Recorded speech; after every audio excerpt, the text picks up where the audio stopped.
여러분 안녕하십니까. CJB 8시 뉴스 시작합니다. 오늘 CJB 8시 뉴스는 단양 현지에서 창사 특집 뉴스로 진행합니다.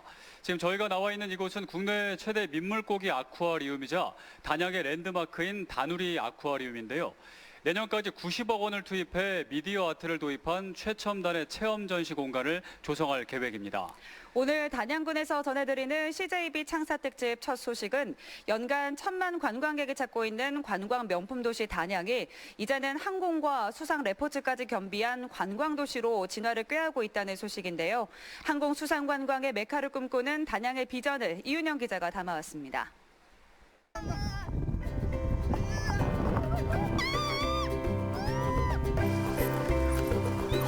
패러글라이딩의 성지로 알려진 단양군 양방산 활공장입니다. 패러글라이딩을 즐기기 위한 국내외 관광객들이 줄을 잇고 있습니다.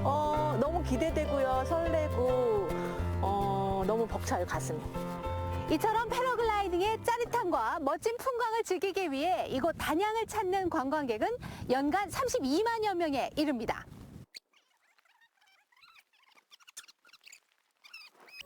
특히 단양은 비행에 알맞은 지형과 기후 여건, 패러 전용구역 지정 등 항공 레포츠 관련 전국 최적의 조건을 갖추고 있습니다.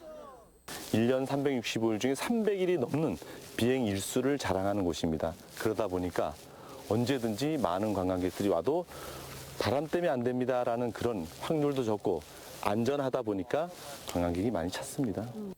힘찬 물줄기를 내뿜으며 플라이보드가 하늘을 날아다닙니다. 한여름 무더위를 날려버리는 모터서프와 제트보트의 화려한 질주, 수상 자전거와 카약, 패들보드 등 각종 수상 레포츠를 마음껏 즐길 수 있습니다. 단양군이 항공을 비롯해 수상 레포츠의 중심지로 급부상하고 있습니다. 지난 2022년 문체부로부터 지역 특화 수상 스포츠 관광산업 육성 공모에 선정돼 국비 30억 원 확보를 발판으로 전국 최초의 레이크파크 수상 스포츠 대회, 한여름 수상 썸머 페스티벌 개최에 이어 항공, 수상 전문 안전체험관 건립 추진 등 관련 인프라 조성에도 적극 나설 계획입니다. 단양에 오면 하늘과 땅과 강에서 모든 즐길 수 있는 스포츠 레저를 하는 그런 스포츠 전문 육성 도시로서 MZ세대를 중심으로 익스트림 스포츠에 대한 관심이 높아지고 있는 가운데 단양군이 육지와 항공, 수상까지 스포츠 레저 관광 1번지로의 새로운 변신을 꾀하고 있습니다. CJB 이윤영입니다. 시루섬의 기적을 들어보셨습니까? 50년 전 대홍수가 났을 때 주민들이 서로 의지해가며 14시간을 물탱크 위에서 버틴 끝에 생존한 가슴 뭉클한 이야기인데요. 단양군이 이 시루섬의 이야기를 기반으로 책과 영화 제작은 물론 국내 최장 출렁다리와 대규모 관광단지 조성에 나섰습니다. 시루섬이 단양 관광을 상징하는 또 하나의 랜드마크가 될 전망입니다. 이어서 박원 기자가 전해드립니다.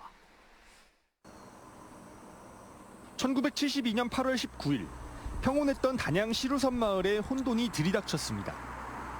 태풍이 몰고 온 물난리로 섬 전체가 잠기면서 주민 240여 명의 목숨이 촌각에 놓이게 된 겁니다. 그때 눈에 띈 건 마을에서 가장 높은 곳에 있는 높이 6m, 지름 5m 크기의 커다란 물탱크. 주민 하나둘씩 모여 팔짱을 꼈고 비좁은 공간에서 201명의 주민은 필사적으로 14시간을 버텼습니다. 사람들이 그냥 다 체념을 하고 그냥 조용해 짹 소리도 안 나. 그냥 조용하게 있다가 기다린 거지. 물난리가 났을 때 단결력이 강했기 때문에 그마치 의미 있는 지역입니다. 드라마보다 더 드라마 같았던 이날의 장면은 시루섬의 기적으로 불리기 시작했고 단양군은 이후 희생과 헌신을 기리는 여러 행사를 개최해오고 있습니다. 뿔뿔이 흩어진 주민들을 초대해 아픔을 나눌 수 있게 했고 청소년에게는 지역의 역사를 몸소 체험할 수 있는 시간도 마련했습니다. 이제는 이 시루섬 주변을 단양의 또 다른 랜드마크로 만들기 위한 사업을 펼칩니다. 민간 자본과 공공자금 4천억 원을 투입해 대규모 관광단지를 조성하겠다는 겁니다. 시루섬을 지나는 590m 길이의 국내 최장 출렁다리 겸 생태 탐방교를 설치하고 호빗빌리지라는 생태 체험관과 식물 관찰원을 만들 계획입니다. 야간에는 미디어 파사드를 통해 주변을 밝게 할 예정입니다. 또 단양 관광의 아쉬운 점으로 꼽히던 숙박 문제도 300실 규모의 고급 호텔을 유치해 보완합니다. 이러한 사업이 다 완공이 되면 시루섬 권역에 연간 350만 명의 관광객이 방문할 것으로 판단이 되고 200여 개의 일자리가 창출될 것으로 저희들은 이렇게 판단을 하고 있습니다. 시루섬 주변 개발이 끝나면 현재 단양 관광을 견인하고 있는 만천하 스카이워크부터 단양역 폐선 부지까지 대규모 관광단지가 형성됩니다. 충북의 으뜸 관광지 단양군이 내륙의 대표 관광지로 한 발 더 도약할 전망입니다. CJB 박원입니다. 네, 하지만 이런 역동적인 단양 관광에서 반드시 해결해야 할 과제가 있습니다. 바로 인구 감소에 따른 지역 소멸 위기입니다. 한때 10만 명에 가까웠던 단양 인구는 이미 3년 전부터 3만 명 선이 붕괴됐습니다. 아기 울음소리 듣기가 점점 힘들어지고 있는 단양군은 이제 적극적인 인구 유입책을 찾고 있습니다. 바로 귀농귀촌의 도시를 만드는 건데요. 이태영 기자입니다. 올해 2월 귀농한 박운성 씨. 귀농을 위해 전국을 돌며 마땅한 곳을 찾고 있었는데 그 발길을 멈추게 한 곳은 단양이었습니다. 단양에 들어왔을 때 그때 땅을 비치는 햇빛과 자연 경관들이 너무 좋았어요. 제가 꿈꾸던 시골에서의 생활, 그때 생각했던 경관들이 단양에 다 있더라고요. 시골 생활도 농사 경험도 없던 박 씨가 귀농 결심을 할 수 있었던 배경에는 단양군이 직접 운영하는 3개월간의 농촌 체험 프로그램도 있었습니다. 이사 오기 전에 이미 마을 어르신들을 다 만났어요. 체험 프로그램을 통해서. 뭐 전문적이지는 않지만 그래도 3달 가까이를 그 체험을 해보니까 실제 제가 이제 이런 논사 짓는데 굉장히 큰 도움이 되더라고요. 이렇게 단양군이 귀농 기촌 정책에 온 힘을 쏟는 이유는 인구 감소에 따른 위기감 때문. 1970년 9만 명을 넘었던 단양의 인구는 2000년대에 들어서기 전부터 데드크로스 현상이 나타났고 현재 2만 7천 명대까지 줄어들었습니다. 올해 단양군 전체에서 태어난 아기의 울음소리는 5번에 불과하고 65세 이상 인구수는 14세 이하 인구의 2배를 넘습니다. 더 이상 자연인구 증가를 기대할 수 없는 상황 속에서 군이 선택한 건 적극적인 귀농, 귀촌 유도뿐이었습니다. 귀농인들에게 최대 600만 원의 정착 장려금을 지원하고 농업 창업과 농가주택 수리비, 농기계 구매 지원금도 지급하고 있습니다. 지난 5년 동안 단양군의 귀농, 귀촌 인구는 꾸준히 증가하며 정책의 효과도 서서히 나타나고 있습니다. 5 이상 30호 미만 주거단지를 조성하는 세대들에게 상하수도라든지 기반 시설을 조성할 수 있도록 최대 2천만 원 이내에서 지원해드릴 계획을 갖고 있습니다. 이와 별개로 단양군은 1,000만 원의 출산 육아수당과 최대 400만 원의 산후조리비, 청년 부부들의 정착 장려금도 지급하고 있습니다. 귀농 정책을 중심으로 한 다양한 시책이 단양군의 인구 소멸 위기를 극복할 수 있을지 주목됩니다. CJB 이태현입니다. 전국 시멘트 생산량의 3분의 2를 차지하는 단양군은 국내 시멘트 산업의 중심지로서 역할을 톡톡히 해오고 있는데요. 반면에 대기오염 문제 등 논란도 끊이지 않았습니다. 이에 시멘트 공장에서 배출되는 이산화탄소를 모아 청정 연료를 생산하는 탄소 중립 도시로 변신을 꾀하고 있는데요.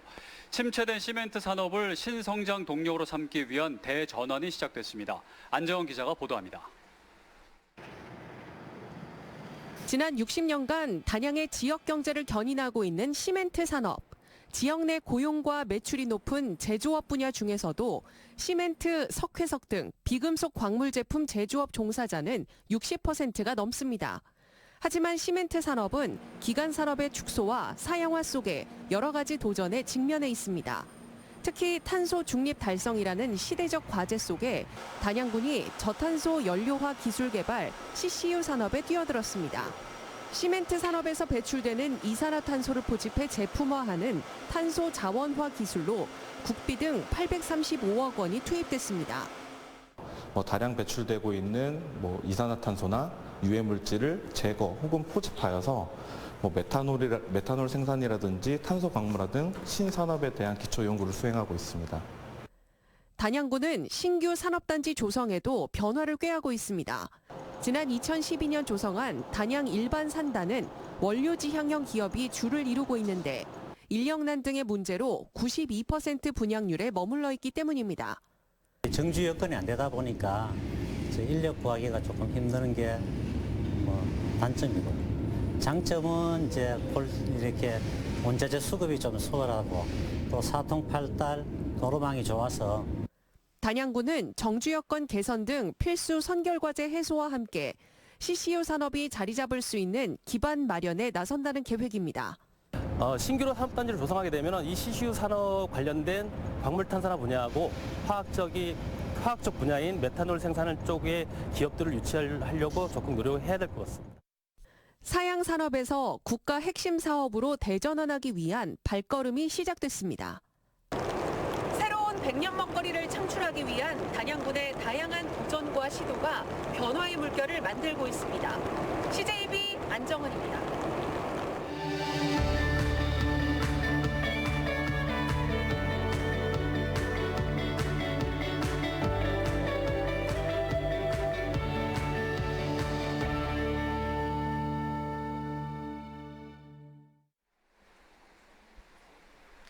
네, 창사 특집 CJB 8시 뉴스 함께하고 계십니다. 그럼 여기서 김문근 단양군수 모시고 좀 더 자세한 얘기 나눠보겠습니다. 안녕하십니까? 안녕하십니까? 네, 단양군의 변화와 혁신을 이끌고 계시고요. 그리고 다양한 분야에서 군정을 펼치고 계십니다.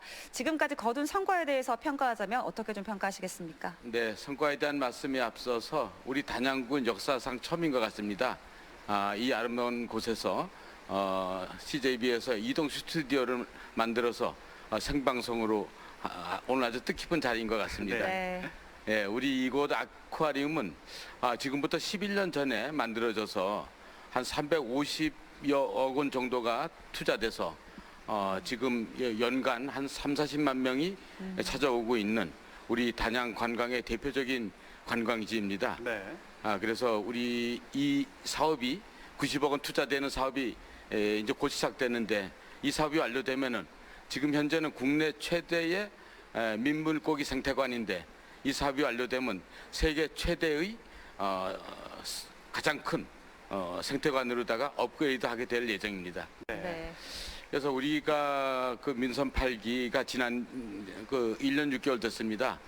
그동안 가장 큰 성과라면은 우선 저부터 시작해서 우리 공직자 600여 공직자들이 정말 감동 행정을 펼치기 위해서 군민 중심 행정이 되기 위해서 정말 정신부장일 잘 돼가지고 국민을 잘 모시고자 하는 그런 그 분위기가 일하는 조직으로다가 변화됐다는 것이 가장 큰 내부적인 일이고, 또 외형적인 일이라면은 우리가 연구 용역을 통해서 한 100여 건에 57억 원을 투자해서 각종 큰 사업에 대한 연구 용역을 마치고, 또 그 결과 금년도에 국비 확보가 33.8% 많은 예산을 확보할 수 있었고, 이런 연구 용역을 토대로 내년도에는 좀 더 가속화된 액셀레이터를 밟을 수 있는 여건이 되었다. 이런 부분이 가장 큰 성과인 것 같습니다. 네. 이 단양군은 관광적으로는 굉장히 발전하고 있지만 사실 의료 현실은 조금 척박한 게 사실인데요.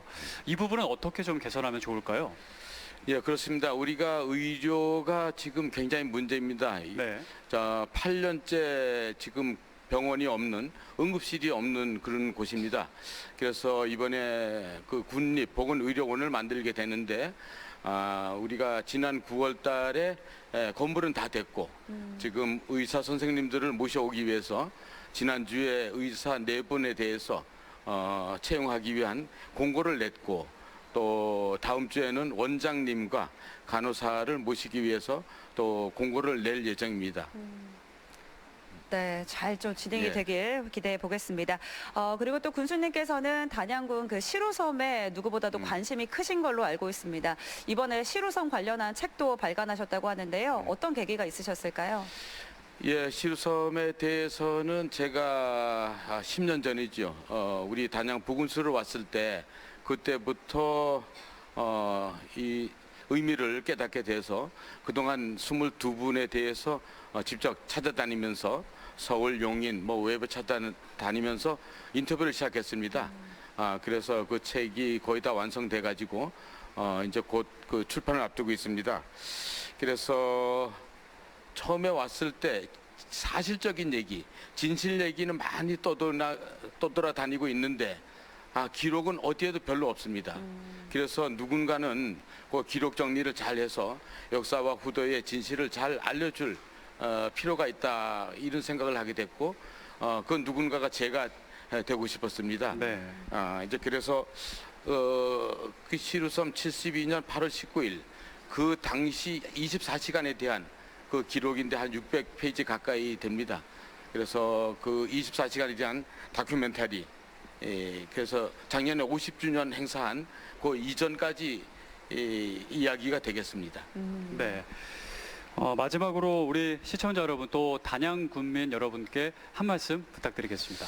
예, 우리 저를 비롯한 600여 공직자가 정말 혼신의 힘을 다해서 혁신적인 마인드로 지금 일을 해나가고 있습니다. 우리 존경하는 우리 단양 군민 여러분께서는 우리 공직자를 믿으시고 우리 군정에 대해서 많이 성원해 주시면은 더욱더 열심히 일할 테니까 우리 모두 힘을 합쳐가지고 내년도를 힘차게 설계하고 우리 단양을 멋있게 만들어 보는데 적극 협력해 주시기를 부탁드리겠습니다. 네, 지금까지 김문근 단양군수였습니다. 감사합니다.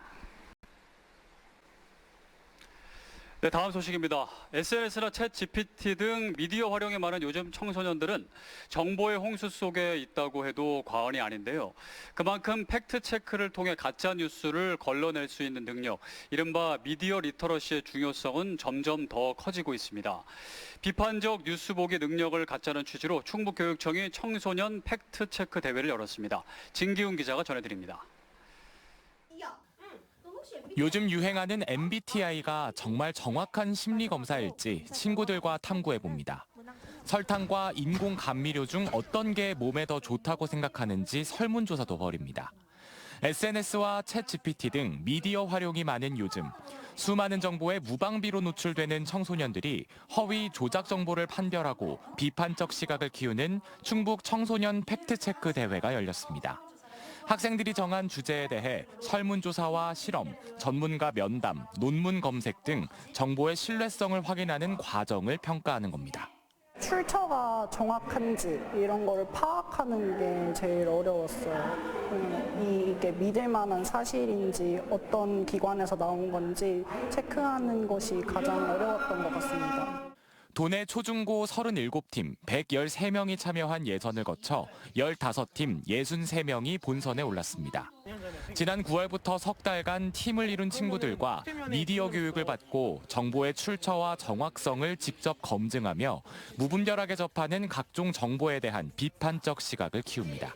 생각보다 SNS에는 거짓 뉴스가 많아서 다 믿으면 안 될 것 같다고 생각을 했습니다. 그래서 앞으로 SNS를 다 믿지 않고 뉴스나 그런 정보를 많이 확인해서 보도록 하기로. 어떤 정보를 보더라도 하나하나 챙겨보고 진짜 이것이 옳은 것인지라는 부분을 확인하면서 활용하는 계기가 되지 않을까 싶습니다. 다양한 정보를 직접 검증하고 그 경험을 공유하며 학생들은 허위 정보를 가려내는 안목과 올바른 정보 활용 능력을 길렀습니다. CJB 진기훈입니다. 네, 어제 치러진 2024학년도 수능에서 충북에선 총 6건의 부정행위가 적발됐습니다. 유형별로는 1교시 종료령이 울린 뒤 답안을 작성한 경우가 1건, 4교시 제2선택과목 응시 시간에 제1 선택과목 답안을 수정한 경우가 2건, 4교시 선택과목 시간에 2개의 선택과목 시험지를 동시에 책상에 올려둔 경우가 3건입니다. 한편 충북의 수능 결시율은 4교시 한국사 기준 14.9%로 지난해보다 0.21%포인트 높았습니다. 청주 시민의 의견을 반영한 시내버스 노선 개편 최종 확정안이 오는 24일 청주시 홈페이지를 통해 공개될 예정입니다. 청주시는 지난 2022년 5월부터 공청회와 온 오프라인 의견 수렴 등을 통해 시민 참여형 시내버스 노선 개편안을 준비해 왔습니다. 청주 시내버스 노선 개편은 다음 달 9일부터 시행됩니다. 84회 순국선열의 날 기념식이 청주 3.1공원에서 거행됐습니다. 광복회 충북지부 주관으로 열린 이번 기념식에는 김영원 지사와 이범석 시장, 광복회원 200여 명 등이 참석했습니다. 순국선열의 날은 국권 회복을 위해 목숨을 바친 순국선열의 희생 독립정신을 후세에 전하기 위해 제정한 법정 기념일입니다. 충주 수안보 다목적 체육관이 오늘 준공했습니다. 수안보면 온천리 일원에 143억 원을 투입해 지상 2층 규모로 조성한 수안보 다목적 체육관은 배구장, 배드민턴장, 컨벤션 등을 갖췄습니다. 시는 다목적 체육관 건립으로 생활체육과 수안보 경제 활성화에 도움이 될 것으로 기대하고 있습니다. 충주에서 수소 연료 전지차 14대가 잇따라 멈춰서는 일이 발생했습니다. 결함 발생 차량은 지난 9일 넥소 승용차 9대와 지난 14일 시내 수소버스 5대로 이들 차량은 봉방동 바이오 수소 융복합 충전소와 목행동 수소버스 충전소에서 충전 후 시동이 걸리지 않은 것으로 확인됐습니다. 충주 음식물 바이오 에너지 센터에서 생산한 수소 연료 불량이 원인으로 추정되는 가운데 충주시는 원인 분석 결과가 나올 때 까지 타 지역 수소 연료를 공급하는 연수동 충전소 한 곳만 가동할 계획입니다. 청주응덕경찰서는 만취 상태로 음주운전을 하다 전동휠을 타고 가던 대리운전 기사를 들이받아 숨지게 한 혐의로 30대 A씨를 조사하고 있습니다. A씨는 오늘 오전 0시 30분쯤 청주시 오송읍 지하차도 부근에서 혈중 알코올 농도 0.137%의 상태로 차를 몰다 앞서가던 B씨를 추돌한 혐의를 받고 있습니다. 이 사고로 B씨가 심정지 상태로 병원으로 이송됐으나 숨졌습니다. 경찰은 운전자 등을 상대로 정확한 사고 경위를 조사하고 있습니다. 네, 오늘 단양 현지에서 전해드린 창사 특집 CJB 8시 뉴스 여기서 모두 마칩니다. 시청해주신 여러분 고맙습니다.